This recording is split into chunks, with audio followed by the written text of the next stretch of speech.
Labas rytas, atsibudau, sakiau šitų rytinukų jau daugiau nebedarysiu, bet pagalvojau, kad gal dar vieną padarykime. Atsibudau, tai toks iš esmės panašios nuotaikos kaip ir vakar nuėjau miegoti, truputėlį be jos.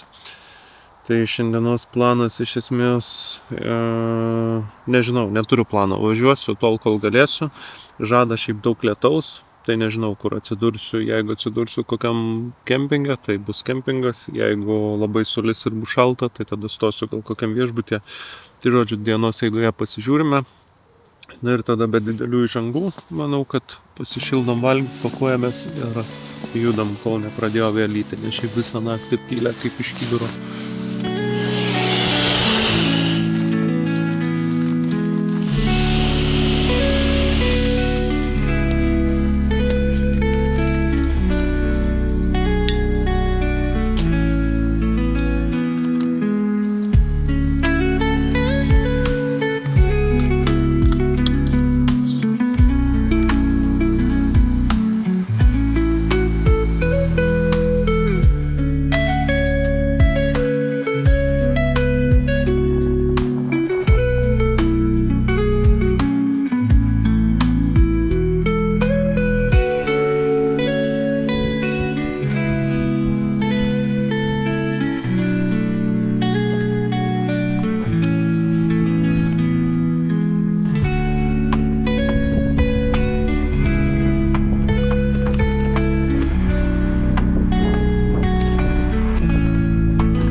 O kaip atsitraukusi jūra, geras. Vakar, kai važiavau, tai buvo visiškai palei pat krantą jūra. Dabar net atrodo nesimato. Geras. Matau ir potviniai atoslūgiai. Tai va, tai žodžiu, esame atgal maršrutę iššokę. Nu ir turiu nuojautą, kad bus žiauriai demotyvuojanti diena. Aš labai viliuosi, kad to nebus, bet aš turiu tokią nuojautą. Nes oras tai turėtų visą dieną va toksai būt. Realiai daug lietaus žada. Nu tai sakau, žiūrėsim, kaip čia muminsis. Norėjau nuvaryti vėl šiandien virš 100, kad rytoj galėčiau pabaigti, bet jeigu bus blogas oras, tai bandysiu gal kažkur arčiau sustot. Mačiau, yra gan pigių viešbutukų. Tai jeigu lis, tai manau, kad tiesiog nesukdamas galvos sustosiu. Ypač jeigu ir kitų kempingų čia tokios kainos, tai realiai aš sumokėjau už šitą kempingą pusę viešbučio kambario kainas. Tai tokia pieva. Ir dar tas tipo, nu nesavininkas, darbuotojas, peza nesąmonės tipo, oi, čia yra atostogų metas, čia yra viskas taip užbukinta, tu tipo neužsibūkinęs, o Jėzau, jis ten už galvos tvėrėsi ir galiausiai aplinkui nebuvo ne vieno. Nu, gerai, buvo 3, man atrodo, palapinės per N4 laukus, kuriuos aš taip mačiau. Ir kiekvienam tam lauke telpa po 6 ar 8.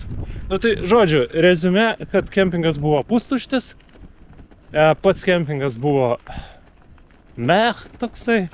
Nu, negaliu sakyti, kad kažkuom blogas, bet ir nieko ypatingo. Tikrai ne 27 svarų kainos. Tai va, tai man taip toks... Aš niekada nesu prieš sumokėti už kažką vertą. Bet sumokėti už žemės lopinėlį 27 svarus, nu... Come on. Toks jautiesi apiplėštas vidury baltos dienos. Bet, nu, pats kaltas galėjau nestot. Tai va, tai žodžiu, pabėdavojom, dabar į kelią.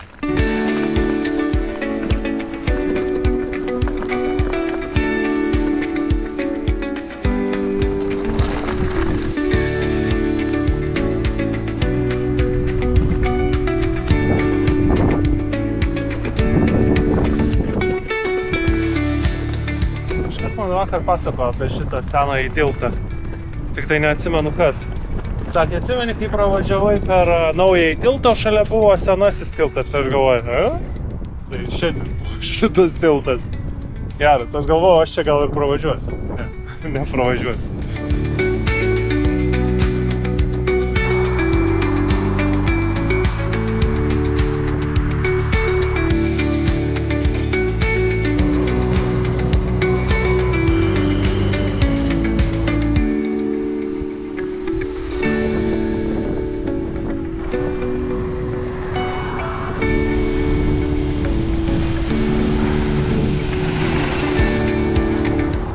Tiesą pasakius, nesu sužavėtas šitą nacionalinę dviračių tinklo. Dviračių takų tinklo, gal taip reiktų versti. Antrąją trasą.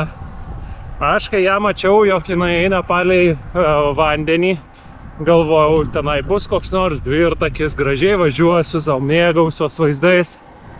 O čia va, magistralinis kelias ir varai juo. Tai kame čia tas dvirtakis? Na, ne tai, kad dvirtakis, bet kodėl čia ta trasa nupaišyta? Primena Zuoko laikus, kai tiesiog ant šaligatvio nupieždavo juostą ir jau būdavo dvirtakis. Ir čia panašiai.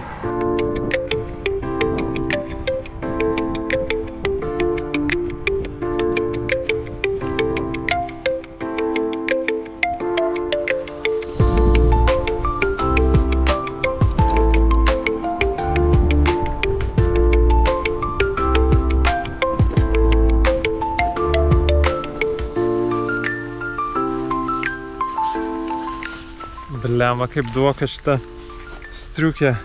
Aš ją pamiršau išdžiovinti ir jinai 3 dienas buvo įkišta į tašę su kitais šlapiais rūbais. Tai jinai tokia užsimarinavus dabar. Bet jau purškė visai nebesmagiai, nebesinori važiuoti trumpom rankovim. Tai užsidėjau. Dar kelnių nesidėsiu kol kas gal.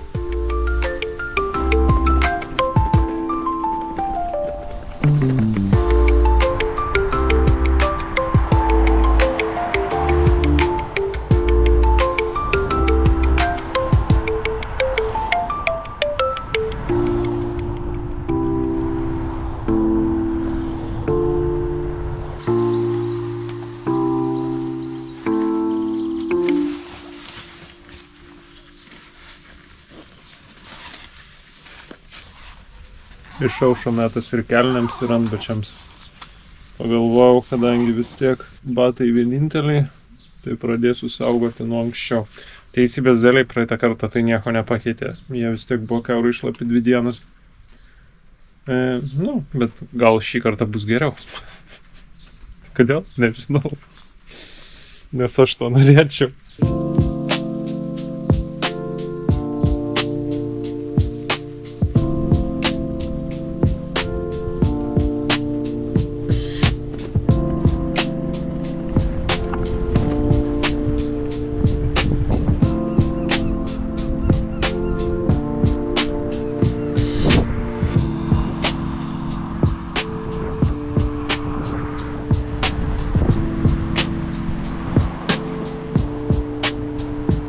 Lyja tai taip įkyriai. Turiu omeny, kad nepila, bet taip ir nenustoja. Taip daugsnoja. Tai nežinau net, kas iš tikrųjų yra geriau. Turbūt geriau taip, kaip yra, negu kad tiesiog piltų. Bet tada bent žinotum, dėl ko kenti.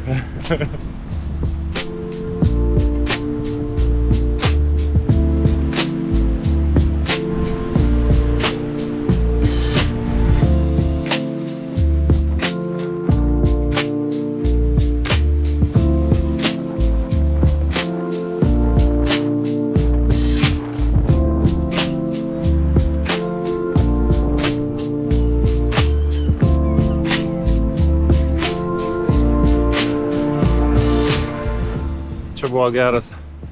Skrieju šito tuščiu paplūdimiu, taip lengvai minasi, kažkaip galvoju, blema, kaip faina, matyt, atsigavau, jėgų įgijau. Ir tada pamačiau iš priekio atvažiuojantį dviratininką ir supratau, kodėl man taip lengva ir kodėl jam taip sunku. Nes yra didžiulis vėjas į nugarą man. Tai mane tiesiog neša. Na ir gerai, bent kartą gerai man.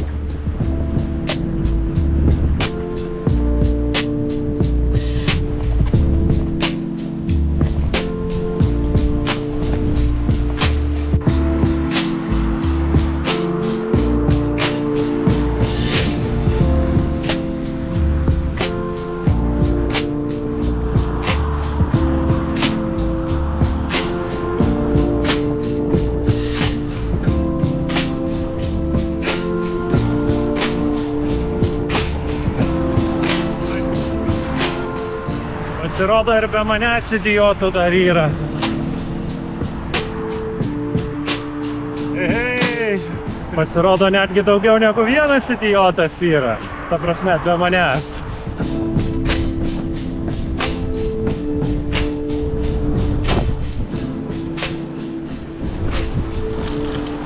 Ta mergaitė buvo visa susiemusi ir drebėjo. Aš ją suprantu ir būtent dėl to aš pasiėmiau viešbutį. Jo, vienintelė problema, kad jis truputį neaiškus. Ir aš bijau, kad gali nebūti kur priglausti savo dviratį. Pabandžiau parašyti SMS-ą, bet kol kas jį niekas neatrašė. Nu, žiūrėsim, nes aš kaip supratau, tenai nieko nebus šitoj recepcijai. Tiesiog atvažiuoji, turi kodą, įeini pro duris ir viskas. Tai va, tai gal kažkur priglausiu aš tą dviratį. Būtų gerai, kad nenuvoktų man jo paskutinę dieną Britanijai. Nu, ne paskutinę dar, bet paskutinėmis.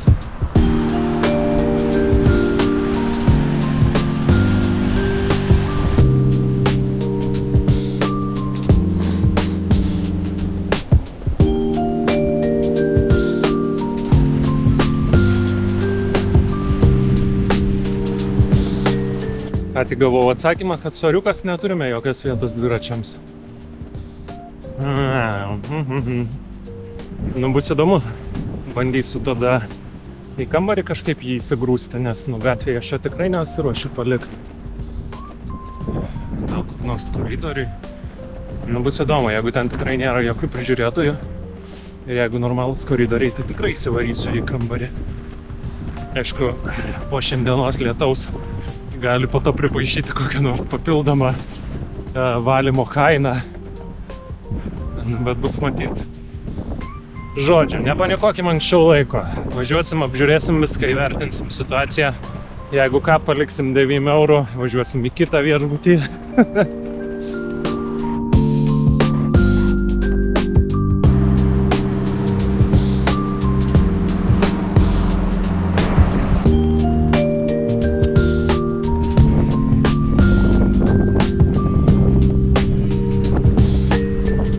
Šiaip labai įspūdinga pakrantė, ne? Va, čia savo namukais gyvena žmonės. Jo, kažkokia tai lagūna.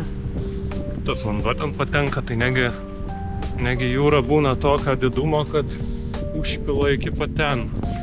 Eina sal. Tai kaip tada šitos trobos išlieka? Tai va, bet kuriuo atveju, šiaip būtų labai gražu, jeigu būtų dar gražesnis oras. Jeigu dar kokį droniuką galima būtų pakelti. Nu, čia turbūt bet kuriuo atveju nesiryščiau, bet jo. Beje, šiandien oras nedavė.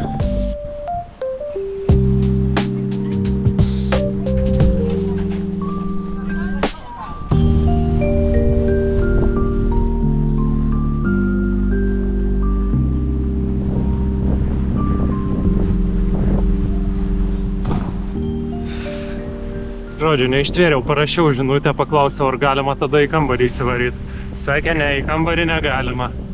Tai sakau, tai ką man daryti tada? Nu, tai žodžiu, sakė, bandys paieškoti, kur galima būtų palikti dviratį. Nebepatikti.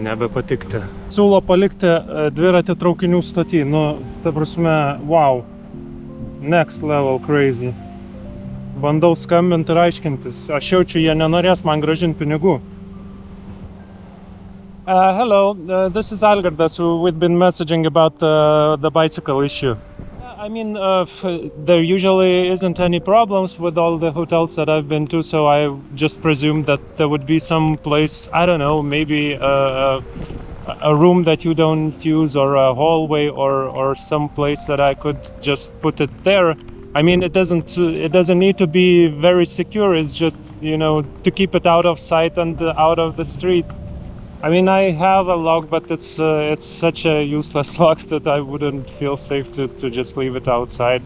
And there's no way for me to take it up to the room. Are you on site at the moment? So maybe let's just, I'll come to your place and we'll see if there's any way that we can put it somewhere. Kažkokia lyg tai yra laiptai į rūsį, bet aš kaip supratau, jie irgi lauke. Nuvažiuojam žiūrėt.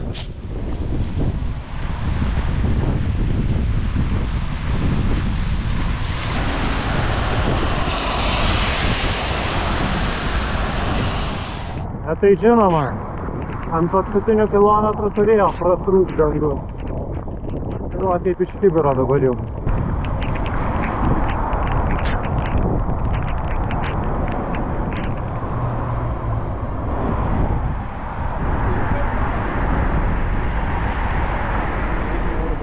Ir kaip tyčia, čia yra pats didžiausias miestas, turbūt kokį aš pravažiavau per šiandien.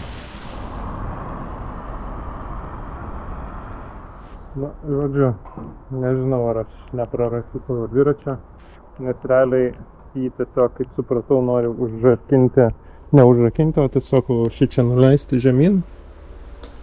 Ir aš jį prirakinčiau su savo vaikiška spina. Tai realiai, jeigu kažkas labai norės, tai atsirakins jį.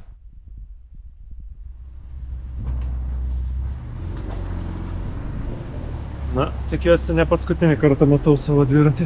Tai aš taip ir nepapasakojau esmės. Esmė yra, kad aš jį prirakinau ne prie savo viešbučio, o prie kažkokio tai kito, kuris irgi tipo jiem priklauso. Tai čia yra maždaug 600 metrų tarp tų viešbučių. Tai žodžiu, aš net negalėsiu jo matyti iki pat ryto. Nu tai nežinau, ar aš šiandien miegosiu.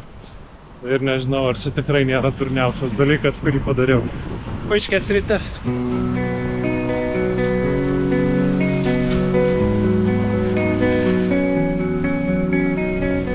Aš bent jau prirakinau savo abu ratus. Tai blogiausiu atveju, blogiausiu atveju viso dviračio nebus, bet šiaip gali, tarkim, sėdynės nelikti.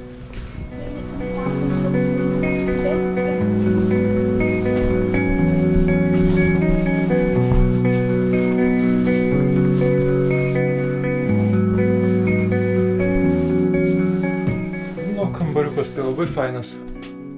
Netgi ir visai erdvus. Ir šit dviratis tikrai būtų įtilpęs. Tik tai tiek, kad, nu, jo, laiptais aš jį būčiau užtempęs, gal ir būčiau užtempęs, bet greičiausiai kokią sieną būčiau nunešęs truputėlį. Tai va, tai... Nežinau. Šiaip gerai, kad viešbutį pasiėmė, nes bilen kaip, nu, tipo, palie nustoja, kiaurėje sušlapęs, viskas smirda, oi, nafik. Nemėgstu tokio oro, bet aš nežinau, ar aš miegosiu šiandien. Nežinau, ar tai nebuvo kvaila.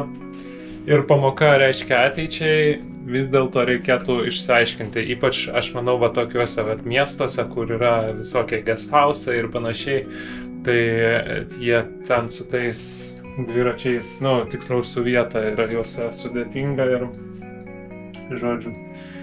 Žodžiu, viskas kaip ir aišku, tai dabar yra klausimas, ar prasitęs kelionė, ar neprasitęs kelionė.